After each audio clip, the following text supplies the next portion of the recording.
Chapter 33 Ang maling pagmamahalan. Kinabukasan ay pumunta si Alex sa hotel dahil hindi na siya nakatiis sa tampuhan nila ni Jessica at namimiss niya nito kaya susuyuin niya si Jessica. Sa hotel habang natitingin mga papeles si Jessica ay bigla bumukas ang pinto at pumasok si Alex sa opisina ni Jessica. Tapos nakita ni Jessica si Alex at agad tumayo si Jessica sa lamesa niya at lumapit siya kay Alex. "Ano ginagawa mo dito?" sabi ni Jessica. Gusto ko lang mag-sorry sa'yo. Sabi ni Alex. "Sorry, saan? Dahil sa sinabi mo na laro lang sa'yo lahat sa atin." Sabi ni Jessica. Oo, sinabi ko yon pero nabigla lang ako sa sinabi mo na mahal mo ako. Sabi ni Alex. "So nabigla ka lang Alex, sabihin mo sa akin kahit minsan maging masaya ka ba sa relasyon natin? O di mo ba naisip mahalin ako? Alam mo, Alex, simula nag one night stand tayo minahal na kita." Sabi ni Jessica.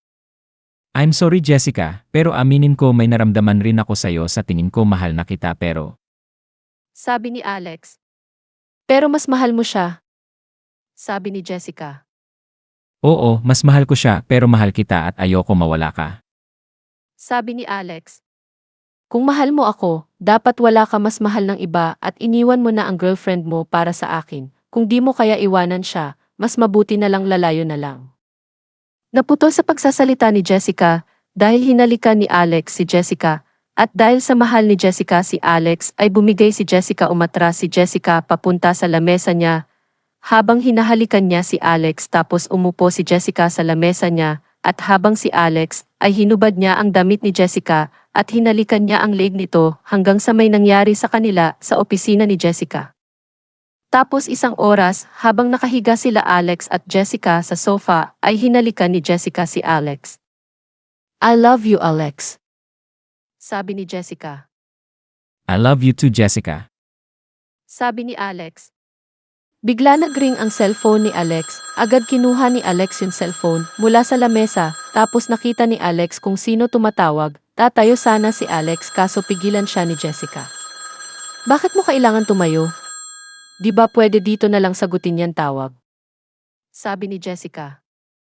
Be, yung girlfriend ko tumatawag kailangan ko tumayo baka marinig ka niya. Sabi ni Alex. Tumayo si Alex sa sofa at sinagot tawag ni Elma. Hello love. Sabi ni Alex. "Hello love, nasaan ka?" Sabi ni Elma. Dito sa office, bakit? Sabi ni Alex. "May dinner kami nila Ira mamaya sa bahay, pupunta ka ba?" Sabi ni Elma. Oo, pupunta ako dyan sige bye. Sabi ni Alex. Binaba ni Alex yung tawag tapos nabihis siya. "Be, saan ka pupunta, bakit ka nagbibihis?" Sabi ni Jessica. I have to go. Sabi ni Alex. "Bakit be?" Sabi ni Jessica.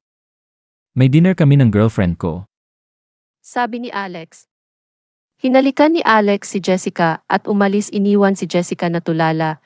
Kinabukasan sa hotel ay ipatawag ni Jessica si Elma para sabihin ni Jessica na kung gaano kagaling si Elma sa pagluluto sa office ni Jessica. Habang nagtatrabaho si Jessica ay bigla may kumatok sa pinto. "Come in," sabi ni Jessica. Pumasok si Elma at lumapit nito sa lamesa ni Jessica. "Good afternoon, ma'am," sabi ni Elma. "Good afternoon to Chef Elma Lynn, mag-upo ka," sabi ni Jessica. Umupo si Elma sa upuan ng lamesa ni Jessica. "Ma'am, bakit po niyo ako ipatawag?"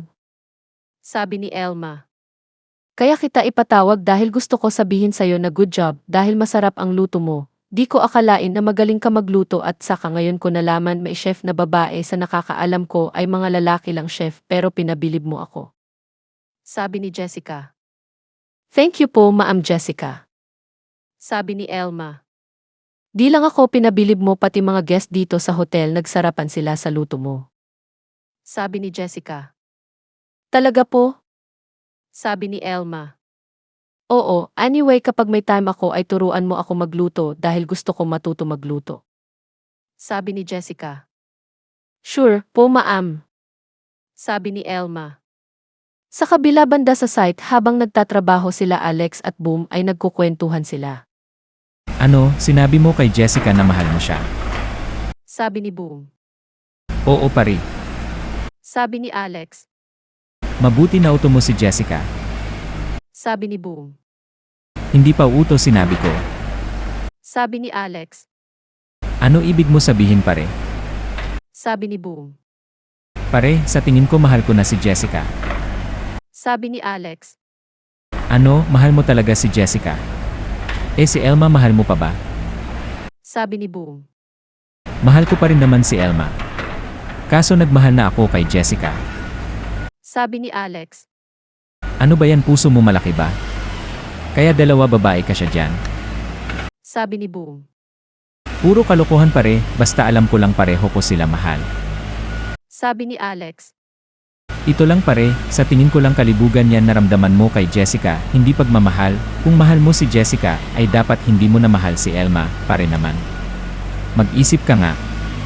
Sabi ni Boom. Kakayanin nga ba ni Alex sabayin ang pagmamahal at atensyon niya sa dalawa babae? Abangan ang susunod kabanata. Huwag niyo malimutan mag-like at mag-subscribe na sa channel ito, and thanks for watching.